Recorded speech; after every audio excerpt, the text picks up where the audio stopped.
ግንኙነቶች ዝም ብለው የቆሙ ነገሮች አይደሉም። ልክ እንደ ህያው ፍጡር በሂደት የሚያድጉ እና የሚቀየሩ የስነ ልቦና ምዕራፎች አሏቸው። የስነ ልቦና ባለሙያዎችና የግንኙነት ባለሙያዎች ይህንን ጉዞ በዝርዝር ያጠኑት ሲሆን በምድር ላይ ያለ ማንኛውም ጥንድ 6 ልዩ ደረጃዎችን እንደሚያልፍ ደርሶበታል። ነገር ግን ትልቁ ችግር አብዛኛው ሰው ይህንን ግንኙነት ካርታ አያውቀውም።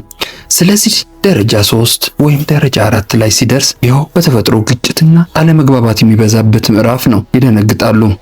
ያ የነበረን ፍቅር ጠፋ፣ ልንለያይ ነው መሰል ብለውም ያስባሉ። እውነታው ግን ግንኙነት ወደ ቀጣዩ ጤናማ ደረጃ ለመሸጋገር እያደረገው ያለው መደበኛ ጉዞ ነው። በዚህ ቪዲዮ ውስጥ እነዚህ 6 ደረጃዎች አንድ በአንድ እንመረምራለን። በተለይ ደረጃ 5 በጥንቃቄ ተከታተሉ፣ ምክንያቱም ከፍተኛ የመለያየት ቁጥር የሚመዘገበው በዚያ ደረጃ ላይ ነው። እናም ምክንያቱ ደግሞ እናንተ ከምታስቡት ፈጽሞ የተለየ ነው። ለዚህ ቻናል አዲስ ከሆናችሁ ላይክ፣ ሼር፣ ሰብስክራይብ በማድረግ ቤተሰብ ይሁኑ። አብረውን ይቆዩ። ይህ የመጀመሪያ ደረጃ በብዙ ስሞች ይጠራል። የጫጉላ ሽርሽር ጊዜ ወይም በስሜት የመቅለጥ ጊዜ ይባላል። ይህ አዲስ ሰው ያገኛችሁበትና በድንገት ያ ሰው በዚህ ምድር ላይ ካሉ ፍጹም ጎበዝ፣ አስቂኝና ምርጥ ፍጡር ሁሉ በላይ ሆኖ የሚታይባችሁ ደረጃ ላይ ነው። ምንም የማይረባ ወሬ እያወራችሁ እስከ ሌሊቱ 10 ሰዓት ድረስ አብራችሁ ታድራላችሁ። ስልካችሁ ላይ የእነሱ ስም ሲጠራ ልባችሁ ይመታል። ልክ እንደ ሱስ ሁሉ ጊዜ አብራችሁ እንድትሆኑ ትጓጓላችሁ። ከሳይንሱ አንጻር ካየነው ደግሞ እናንተ በእውነትም በሱስ በእጽ ውስጥ ናችሁ። እዚህ ጋር ያለው አደጋ በአጭር ጊዜ ስሜት ላይ ተመስርቶ የረጅም ጊዜ ውሳኔዎችን መወሰን ነው። በዚህ ደረጃ ላይ ነው ሰዎች አብረው ቤት ለመከራየት የሚዋዋሉት፣ ዘላቂ ቃል የሚገቡት ወይም በችኮላ የሚጋቡት። ስሜቱ ተደሰቱበት፣ ነገር ግን አስተውሉ፣ አእምሯችሁ ሙሉ በሙሉ በኬሚካል ተጽዕኖ ስር ነው። ይህ ደረጃ ብዙውን ጊዜ ከ6 ወር እስከ 2 ዓመት ሊቆይ ይችላል። ነገር ግን ውሎ አድሮ ኬሚካሎቹ መቀነሳቸው አይቀሬ ነው። ያኔ ወደ ሁለተኛው ደረጃ የምንገባው። ሁለተኛው ደረጃ እኔ ወደ መሬት መውረድ ወይም ላንዲንግ ማለት እመርጣለሁ። የአእምሯችሁ የኬሚካል ጭጋግ መርከብ ይጀምራል፣ ወደ ቀድሞ ቦታው ይመለሳል። እናንተም በመጨረሻ እግራችሁ መሬት ይረግጣል። በድንገት የምታዩት ያንን ፍጹም መለኮታዊ ፍጥር ሳይሆን ተራ የሰው ልጅ መሆኑን ትረዳላችሁ። እሷ እርጥብ ፎጣ አልጋ ላይ የሚጥሉ፣ ሲርባቸው የሚበሳጩ እና የራሳቸው የሆነ የተለየና አንዳንድ ጊዜ ደግሞ የሚያናድድ የባህሪ ድክመት ያላቸው ሰው መሆናቸውን ማየት ትጀምራላችሁ። ይህ ደረጃ እርስ በእርስ የምንተዋወቅበትና የልዩነቶች መገለጫ ምዕራፍ ነው። የመጀመሪያዎቹ እውነተኛ አለመግባባቶች የሚፈጠሩበት እዚህ ላይ ነው። ገና ትልቅ ጩኸትና ጦርነት ላይሆን ይችላል፣ ነገር ግን የባልደረባዎቹ ወይም የፍቅር አጋሩ ልምዶች ከእናንተ ጋር ሙሉ በሙሉ እንደማይጣጣሙ የምታውቁባቸው ጥቃቅን የቅሬታ ጊዜያት ናቸው። ይህ ደረጃ በጣም አስፈላጊ ነው፣ ምክንያቱም የግንኙነቱ እውነተኛ መልክ ይወስናል። ያ መጀመሪያ ላይ የነበረው የኬሚካል ስሜት ሳይሆን እርስ በእርስ የመቻቻልና አብሮ የመኖር እንችላለን የሚለው ጥያቄ መልስ ይሰጣል። ያ የመጀመሪያው የፍቅር ማዕበል ስለቀነሰ ብዙ ሰዎች ፍቅራችን አበቃ ብለው ያስባሉ፣ ይለያያሉ። ከዚያም ወደ ሌላ ሰው በመሄድ ያንን የመጀመሪያ ደረጃ ስሜት እንደገና ለማግኘት ይሮጣሉ። ይህንን አዙሪት ደግሞ እድሜ ልካቸውን ይደጋግሙታል። ነገር ግን ይሄ መሬት የመውረድ ሂደት መኖሩን አስቀድማችሁ ካወቃችሁ ራሳችሁን አዘጋጅታችሁ ወደ ቀጣዩ እጅግ ማዕበላዊ ምዕራፍ ትሸጋገራላችሁ። ወደ ደረጃ 3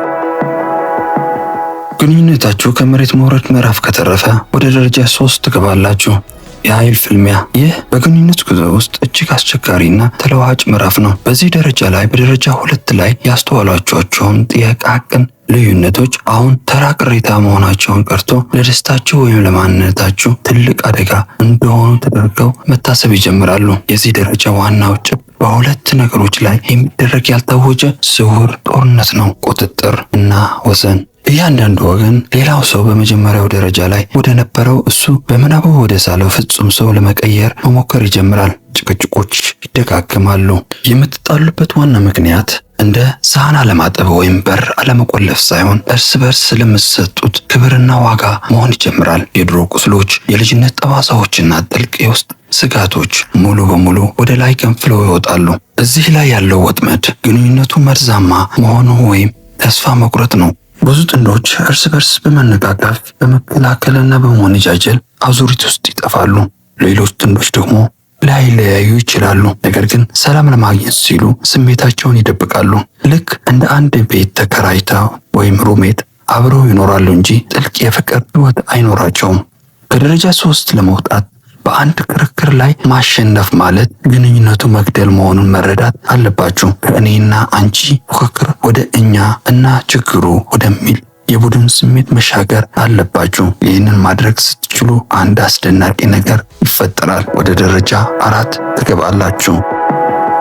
ደረጃ 4 ላይ ስትደርሱ በመጨረሻ በዙሪያችሁ የነበረ አቧራ ይረጋጋል። ይህ የመረጋጋት ወይም የተቀባይነት ምዕራፍ ነው። ያንን ከባድ የኃይል ፍልሚያ ተሻግራችሁታል። የትዳር አጋራችሁ ፍጹም እንዳልሆነች የተወሰነ ባህሪያቸው ደግሞ መቼም እንደማይቀየር ተረድታችኋል እና ዋናው ነገር ይህንን በደስታ ተቀብላችሁታል። በግንኙነታችሁ ውስጥ የነበረ የጭንቀትና የመፍራት ስሜት በከፍተኛ ሁኔታ ይቀንሳል። በደረጃ 3 ላይ እያንዳንዱ ጠብ ግንኙነቱን የሚያፈርስ ይመስል ነበር። በደረጃ 4 ላይ ግን መሰረታችሁ ጠንካራ እንደሆነ ስለምታውቁ ጥቃቅን አለመግባባቶችን አትፈሩም። እዚህ ደረጃ ላይ ፍቅር ከስሜት ወደ ውሳኔ ይቀየራል። ያ መጀመሪያ ላይ የነበረው የዶፓሚን እብደት በሌላ ጥልቅ ነገር ይተካል፣ መተሳሰርና መተማመን። በዚህ ደረጃ በግንኙነት ውስጥ ሙሉ የደህንነት ስሜት ይሰማችኋል። ዘና ትላላችሁ እና አብራችሁ የምትገነቡትን ህይወት ማጣጣም ትጀምራላችሁ። እዚህ ላይ ያለው ትልቁ ወጥመድ መሰለቻቸት እና ግዴለሽነት ነው። ግንኙነቱ በጣም አስተማማኝና ሰላማዊ ስለሚሆን ብዙ ጥንዶች ጥረት ማድረግ ያቆማሉ፣ አብረው መውጣት ያቆማሉ፣ መሽኮርመም ያቆማሉ፣ ጥልቅ ጥያቄዎችን እርስ በርስ መጠየቅ ይተዋሉ። ህይወቱ ሙሉ በሙሉ ተገማችና የተለመደ ይሆናል። አንድ ግንኙነት ለረጅም ጊዜ ሙሉ በሙሉ ተገማች ሆኖ ከቀጠለ ግን ወደ 5ኛ ደረጃ ስንሻገር ለትልቅ አደጋ ያጋልጣል። እንኳን ወደ ደረጃ 5 በደህና መጣችሁ። የጽኑ ቃል ኪዳን ምዕራፍ። መጀመሪያ ላይ እንደነገርኳችሁ ረጅም ጊዜ የቆየ ጥንዶች ከፍተኛ የመለያየት ቁጥር የሚመዘግበው በዚህ ደረጃ ላይ ነው። አብዛኛው ሰው መረጋጋትን እና ቃል ኪዳን ያደባልቃል። መረጋጋት ማለት በአሁኑ ሰዓት ምቹ ነን ማለት ነው። ቃል ኪዳን ማለት ግን የእርሶን ድክመቶችና ማንነት ሙሉ በሙሉ አውቄ ለወደፊት ህይወቴ አብሬ ለመኖር እመርጣለሁ ማለት ነው። በደረጃ 5 ላይ ጥንዶች ሳያውቁት ጥልቅ የሆነ የህይወት ዳግም ግምገማ ያደርጋሉ።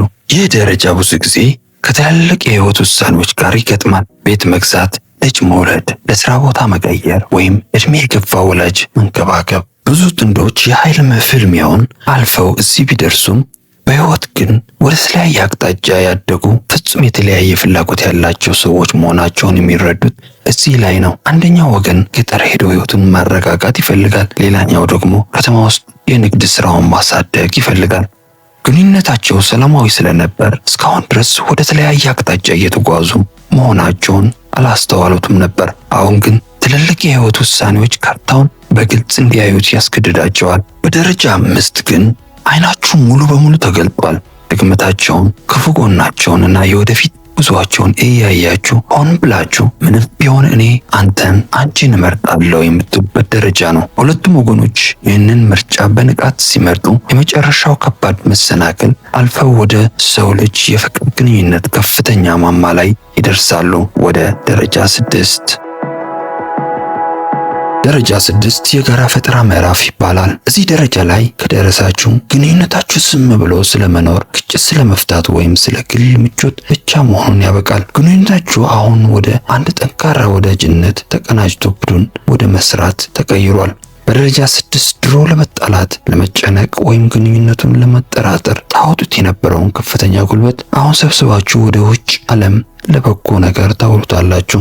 ይህ ጥንዶች ከራሳቸው ባለፈ ትልቅ አሻራ የሚተውበት ምዕራፍ ነው። ይህ ማለት አብሮ ጤናማ ቤተሰብ ማሳደግ፣ አብሮ ቢዝነስ መጀመር፣ በኪነ ጥበብ ስራዎች ላይ መተባበር ወይም ራሳቸውን ለበጎ አድራጎት ስራዎች መስጠት ሊሆን ይችላል። ልክ እንደ አንድ አካል ትሰራላችሁ። የእርስ በርስ ስሜትና የመነካካትን ጠንቅቃችሁ ስለምታውቁ ጠብ ሳይነሳ በፊት ታረጋጉታላችሁ። የባልደረባችሁን ፍላጎት አስቀድማችሁ ታውቋላችሁ። ስለ ልቦና እርስ በርስ መደጋገፍ የሚለውን ደረጃ ላይ ደርሳችኋል። ይህ ማለት ሁለት ራሳቸውን የቻሉ ሙሉ ሰዎች ብቻቸውን ሊያሳኩት ከሚችሉት በላይ በጋራ ትልቅ ውጤት ለማስመጣት ህይወታቸውን በአንድነት አስተሳስረዋል ማለት ነው። ልብ በሉ፣ ያልኩት ጤናማ መደጋገፍ እንጂ መርዛማ ጥገኝነት አይደለም። መርዛማ ጥገኝነት ማለት ያላንተ መኖር አልችልም። ማንነቴ ሙሉ በሙሉ በአንተ ውስጥ ትቻለሁ ማለት ነው። ጤናማ መደጋገፍ ግን እኔም ሙሉ ነኝ፣ አንተም ሙሉ ነህ። ነገር ግን አንድ ላይ ስንሆን ጉልበታችን እጥፍ ይሆናል ማለት ነው። ይህ እንግዲህ ገጣሚዎች ግጥም የሚጽፉለት ያ ጥልቅ ፍቅር ነው። ይህ መጀመሪያ አካባቢ የነበረው ያ የሚይዝ የሚጨበጥ የሚያሳጣ የ90 ቀናት ስሜት አይደለም። ይህ በጣም ዘላቂ የበለጸገና ጥልቅ የሆነ ፍቅር ነው። ሙሉ በሙሉ የመተዋወቅና ሙሉ በሙሉ የመፈቃቀር ታላቅ ሰላም ነው። ይህ ማብራሪያ ዛሬ ትንሽም ቢሆን ግንዛቤ ከሰጣችሁ ላይክ ምልክቱን ተጫኑት። ቤተሰብ ለመሆን ሰብስክራይብ ማድረግዎን አይርሱ። ስለተከታተላችሁኝ አመሰግናለሁ። በቀጣይ ቪዲዮ እስክንገናኝ ቸር ሰንብቱ።